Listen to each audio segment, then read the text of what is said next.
préjudice exceptionnel spécifique des victimes d'actes de terrorisme est un préjudice qui est reconnu par la nature même des actes qui ont été subis par les victimes. De manière très claire, quand vous avez un acte terroriste qui est infligé à l'ensemble d'une nation, les personnes qui le subissent dans leur chair ou qui le subissent de manière indirecte ressentent un écho, une dimension particulière du fait même de la nature des actes qui ont été commis. On n'a pas le même écho quand on a une catastrophe ferroviaire que lorsqu'on a un acte terroriste. Pourquoi ? Parce qu'il y a une intention de nuire, il y a une violence volontaire qui est faite et qui a une dimension terrorisante, c'est le principe de la définition légale, supérieure à celle d'un accident aux catastrophes, aux conséquences catastrophiques, mais qui n'a pas pour but d'infliger la souffrance ou la terreur. Dans la situation actuelle, il faut qu'il y ait, d'une manière tout à fait politique, des avancées pour les victimes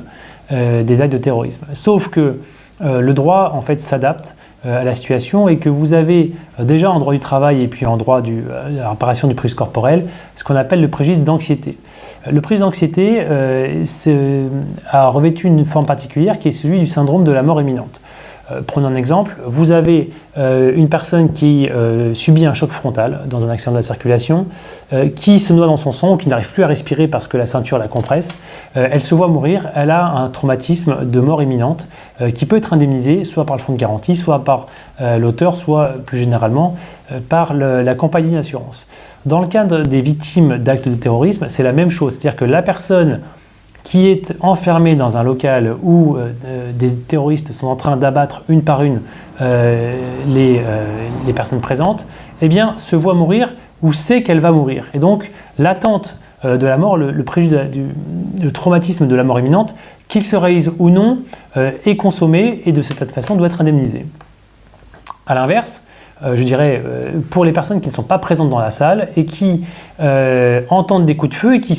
savent qu'à l'intérieur se trouvent des proches ou des enfants, des parents, eh bien, vous avez le préjudice d'anxiété qui prend une autre forme qui est celui de la charge émotionnelle de l'attente et de l'inquiétude du fait de l'absence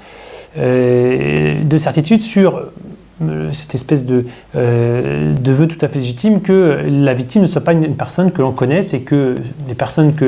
pour qui on a de l'affection soient épargnées. Eh bien, cette situation, c'est en fait deux faces du même côté, qui est le préjudice d'anxiété, qui est indemnisé tantôt pour les victimes, tantôt pour les proches, et qui permettent une indemnisation complète pour les victimes d'actes de terrorisme. Une victime subit les conséquences des actes de terrorisme de divers points de vue. D'abord d'un point de vue personnel, d'un point de vue professionnel, d'un point de vue familial, d'un point de vue conjugal. Elle va être impactée sur tous les volets de sa vie,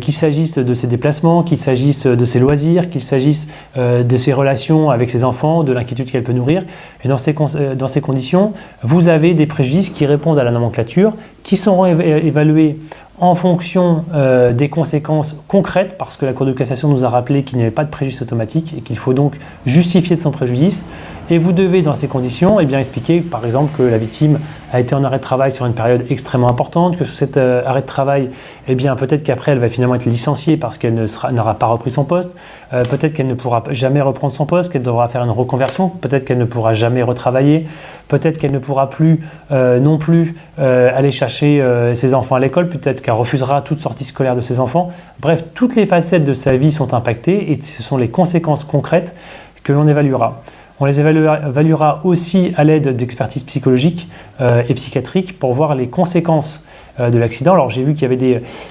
des tests qui étaient faits pour faire oublier aux victimes, le caractère particulièrement brutal des conséquences, mais d'ailleurs pas moins que